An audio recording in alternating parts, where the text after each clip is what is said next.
Olá pessoal, tudo bem? Aqui é o professor Bruno de Ciências. Vamos dar continuidade às nossas aulas, agora falando sobre a composição do ar.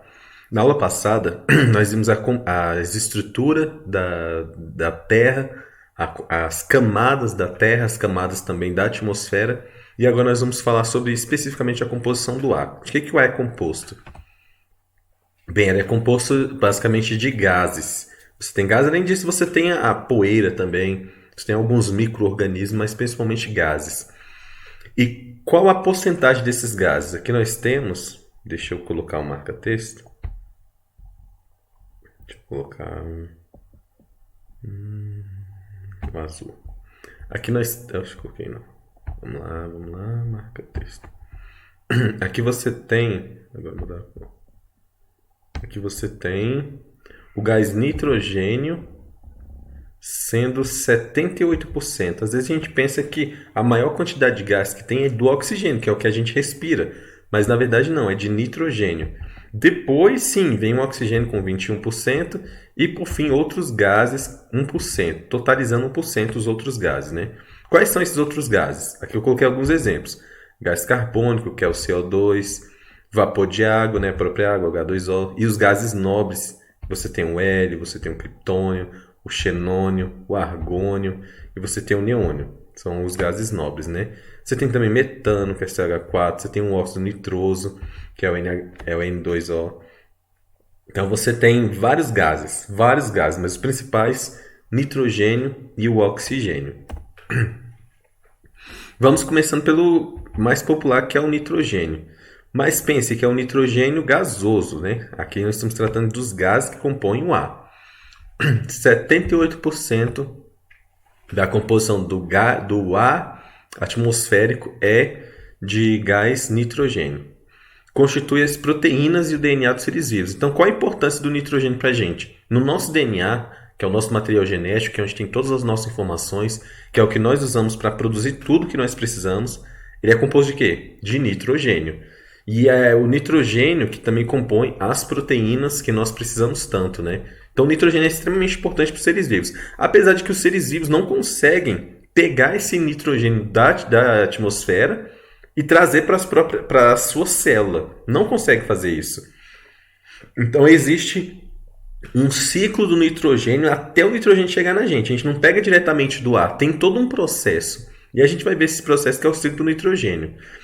É preciso que o nitrogênio passe por um processo chamado de fixação de nitrogênio. O que é esse processo de fixação de nitrogênio? Processo que transforma o N2 da atmosfera em outros compostos do nitrogênio. Você tem aqui o N2, que é o gás.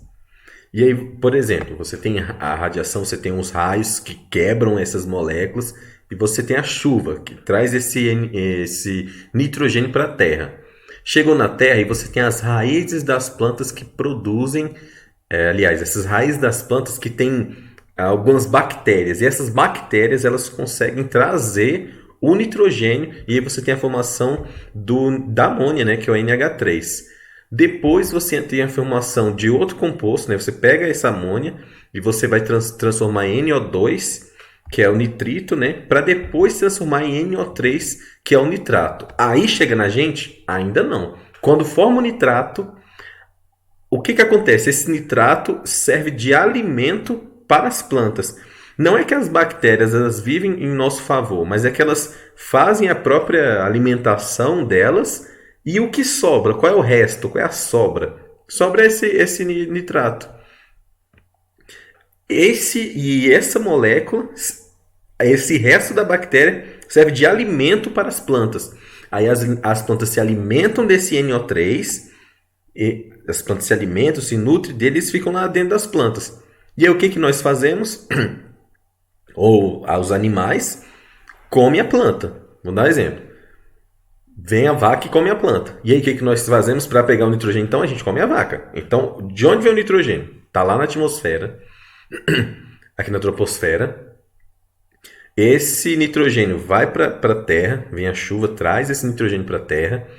As bactérias que ficam nas raízes das plantas fazem a transformação desse nitrogênio, forma amônia, forma o NO2, depois forma o NO3, esse NO3 vira alimento para as plantas, os animais comem, os herbívoros, né, comem essas plantas para ter o nitrogênio, e os carnívoros comem os herbívoros para ter esse nitrogênio. Então esse é o ciclo do nitrogênio. Só que não acaba aí, porque depois esse nitrogênio também vai sair nas fezes.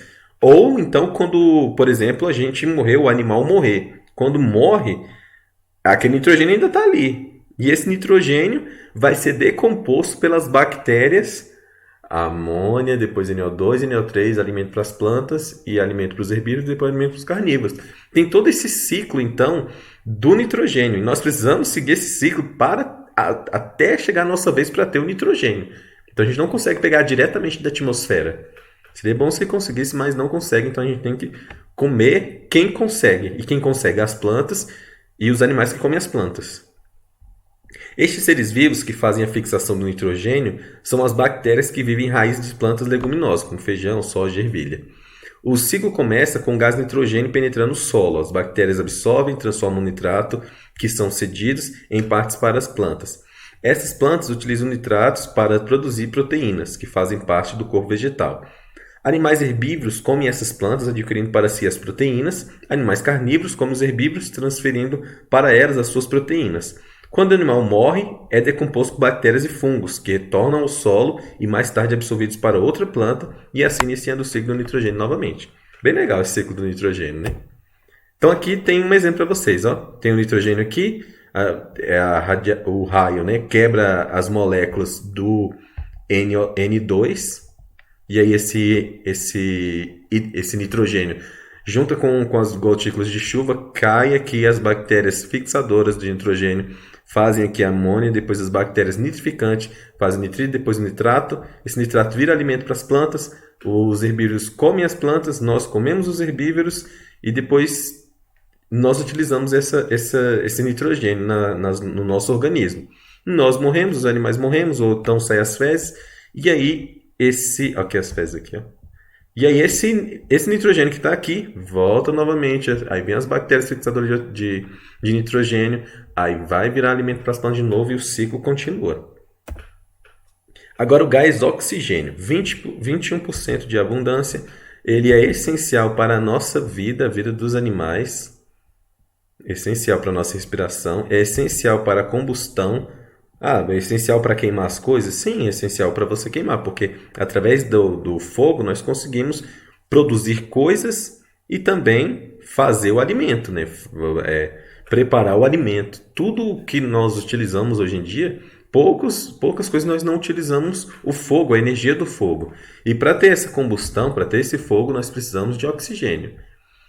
A radiação UV do Sol causa a decomposição do gás oxigênio, formando oxigênio livre, que reage em uma segunda etapa com o gás oxigênio.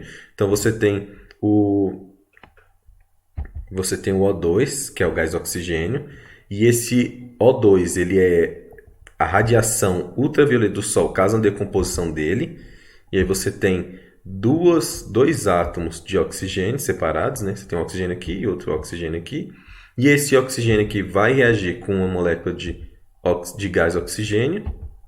Quando eles reagem, e aí você tem um resultado de uma molécula de ozônio.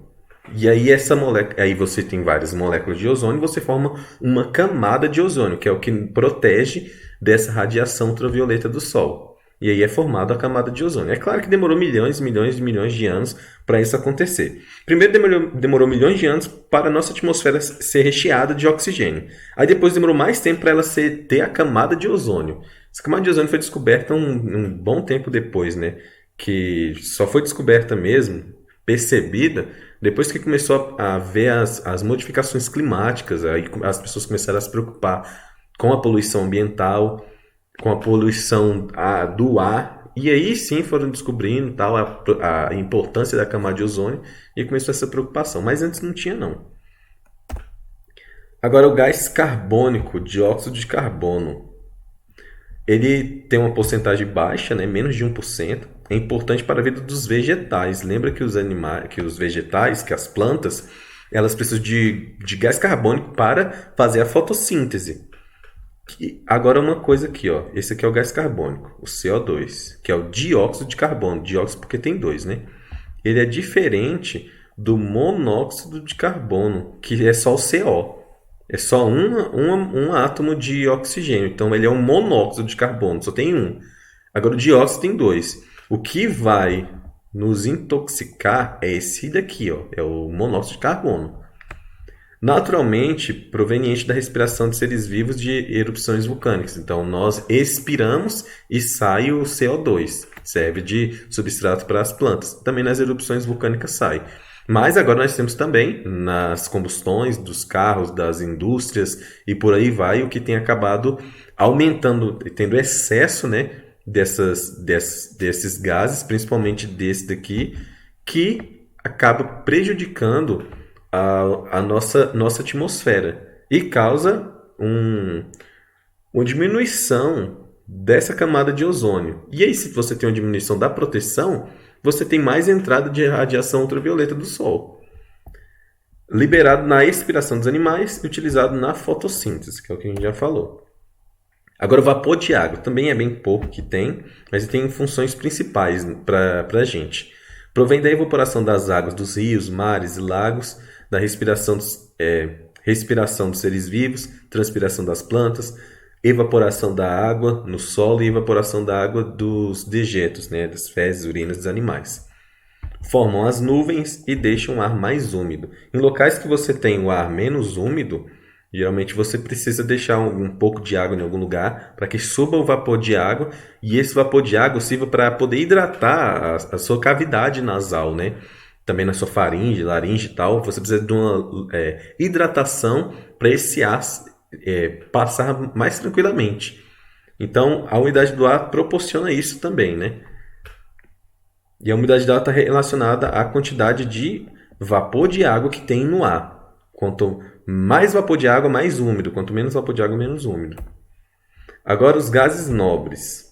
São bem poucos mesmo na atmosfera. Você tem o hélio, neônio, argônio, criptônio, xenônio, radônio. Eles são isolados e utilizados pelo homem. Eles são isolados porque são gases nobres.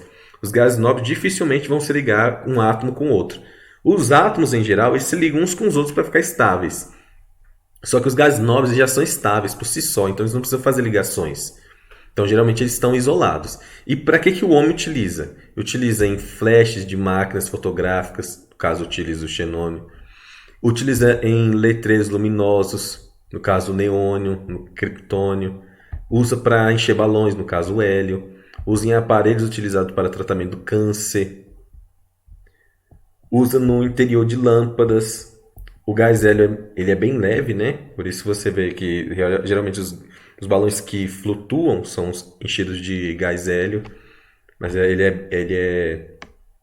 é mais fácil, né, de ter uma combustão, o gás hélio.